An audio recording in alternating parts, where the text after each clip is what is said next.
サードピックで遊びましょう。いいよ、やろう。もう寝る時間だからダメでしょ。3匹の子豚にインスパイアされた短編ホラーなので、絵本感覚で楽しめるかと。短編なのも寝る前に遊ぶにはちょうど良さそうだ。それでは始めていきましょう。昔々、3匹の小さな子豚と年老いた母豚がいました。しかし母豚には子豚たちを養う余裕がありませんでした。そこで子豚たちを運命を切り開く旅に送り出すことにしました。旅の途中で彼らは商人に出会いました。長男の子豚は家を建てるために藁の束を買いました。次男は木の枝の束、三男はたくさんのレンガを買いました。その後、美しい土地を見つけ、そこに新しい家を建てました。おいしそう。そして幸せに暮らしましたとさ。しばらくの間は雰囲気良すぎて驚きました。白黒なのがいいよね。お、色付きの鍵は特別感あるね。水に落ちた落とした？それは拾うのめんどそうですね。おお、ホラーでは見慣れた地下への扉。結構登場人物多い。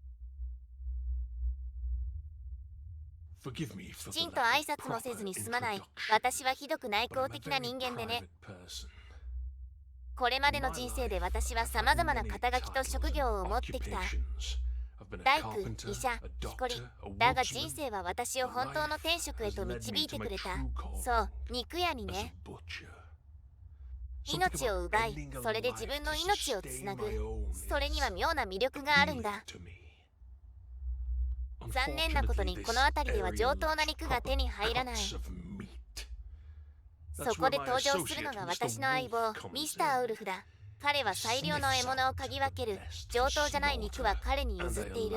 君の兄たちのようなね。この座ってるの豚だったんだ。彼らはまだ若すぎて熟成されていなかった。だが君は完璧だ。豚肉の味の違いってそんなにわかります？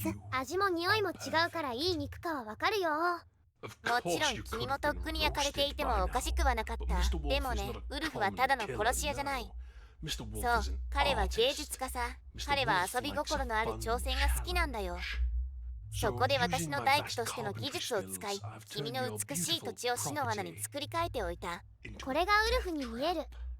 かつての我が家から脱出するには、君の知恵と気力が試される。あ、さっき見た鍵と同じ色してる。ゴールがこれなんですかね？逃げ切れたなら自由さ。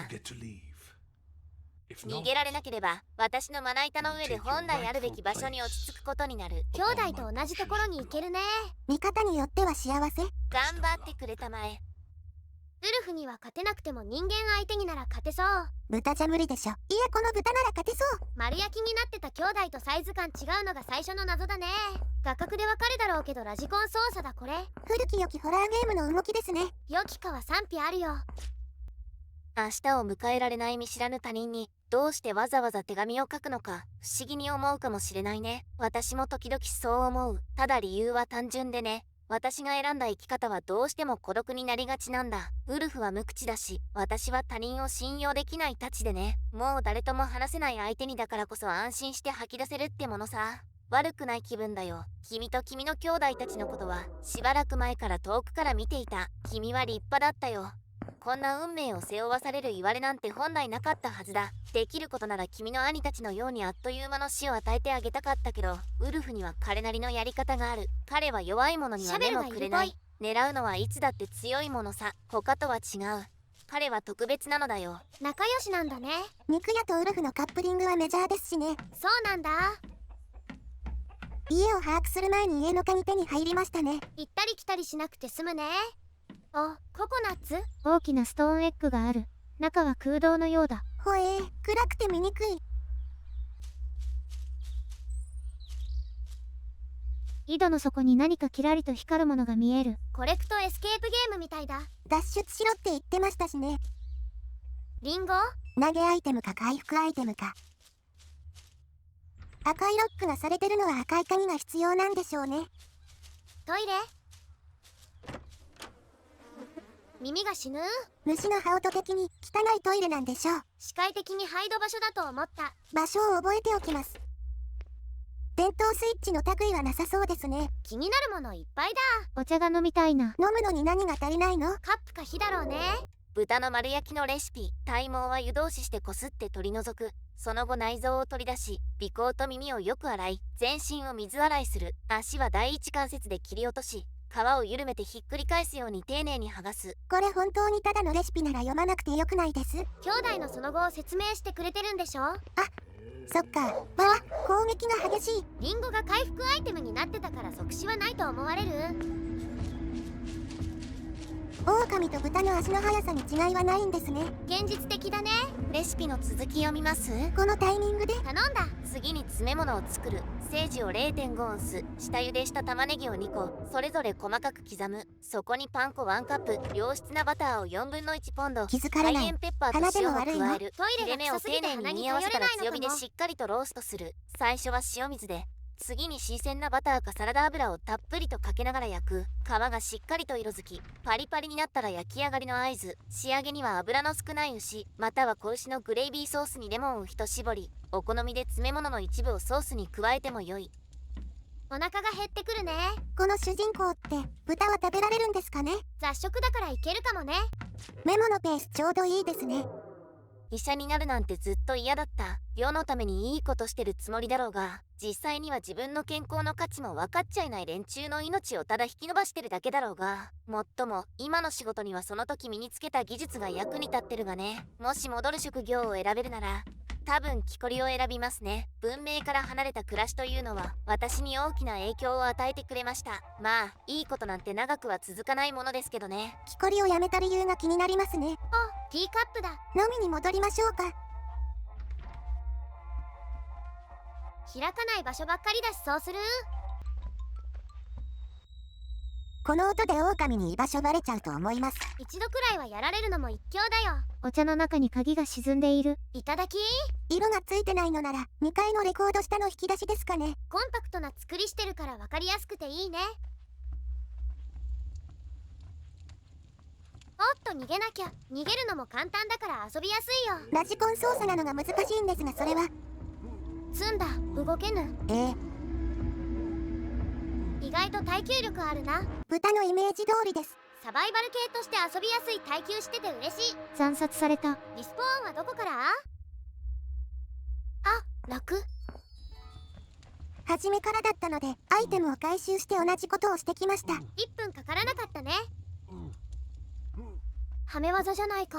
急がずちゃんとやろう。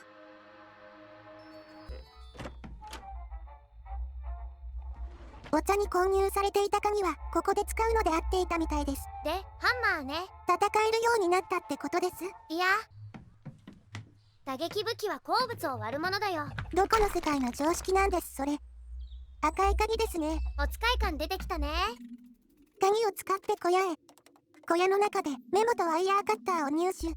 家を失った。彼女は私たちが着いた時にはもう死んでいた。前の客との一件で彼女はすっかり力を使い果たしてしまったのだろう。ウルフと私にとってあそこは理想的だった。静かなこの場所で農場を始めてようやく平穏に暮らせるはずだったんだ。あの赤い魔女に出くわすまではあんなことになるとは私もウルフも想像していなかった。いや、ウルフは何にでも対応できますが、でもあの女だけは別だった。今でもあの血の匂い、鉄の匂いが鼻の奥に残っている。彼女って誰だろう？亡くなっていた女性も気になりますけど、魔女も気になりますね。ドラウマ与えるくらいには強いみたいですし。ウルフが無敵ってわけじゃないならワンチャン勝てそうだね。銀の弾丸ありそうですね。ここワイヤーのせいで開かなかったんですね。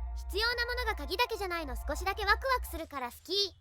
で、ここ掘る？巡り巡ってスタート地点ですね。磁石。もう終わりだね。そうなんです。井戸で何か引き寄せるんだろうなーって。ああ、キラキラしたものが落ちてたんでしたね。最初のカットシーン的に鍵だと思う。ウルフさんはトイレに入りさえすればすぐに出ても見失ってくれます。金の鍵だって。使う場所が家の廊下ですね。行きましょう。クリア？不穏ですね。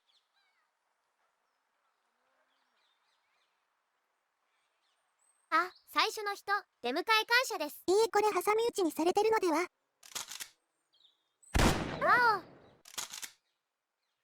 お。ウルシャス。なんで2発？そっちが死ぬの？銃持ってたの？ここに来て新キャラなるほど。知ってる人です。服装的に赤ずきんちゃんでしょ。なんでここに？